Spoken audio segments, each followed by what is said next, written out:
bisita ko, dito sa aming binisitang dati, mag-start ako ng healthcare choice. Binisita ko ulit si tatay na hindi pa siya makalakad. Wala pa rin pagbabago at lalong lumalala ang kanyang sitwasyon. Napagpasyahan ko na dalawin ko siya ulit itong Christmas at mabigyan ng konting regalo na para pagsaluhan nila sa araw ng Christmas na maluto nila na pagkain. Sobrang kawawa talaga yung mga taong ganito, mga kapos-palad. Sobrang hirap sa buhay. Sana mayroon namang makatulong po sa kanila kahit sa pang-araw-araw.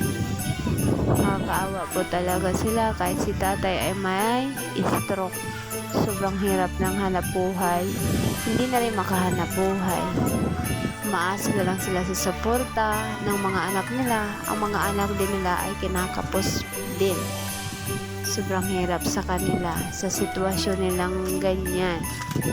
Sana po maawa po kayo at mabigyan sila ng kahit anong regalo sa araw ng Pasko. Sa sobrang tuwa ni tatay, humahagulhol po siya sa tuwa dahil may nagdala sa kanya ng pangregalo yung araw ng Christmas. Kahit si nanay halos lumuluha na rin sa tuwa. Sobrang naantig ang puso ko at saka parang lagi ko silang iniisip na dalawin ko, bigyan ko kahit papaano. Hindi man marami pero at least nakapagbigay saya sa kanila sa panahon ng Christmas. At masaya din po ako na ginagawa ko to sa kanila. Nawa po ay mayroon po sa kanilang makatulong. Hindi lang po ako at sana po yung iba din po. Marami pong salamat. Sa muli, sa pagpasyal namin ng iba pang senior citizen, abangan niyo po kami at ako po'y mamimigay po ng iba pang mga grocery for this Christmas. Maraming salamat po and God bless sa inyo, sa inyong suporta. Thank you.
kami, kay maalis na kami. Ha?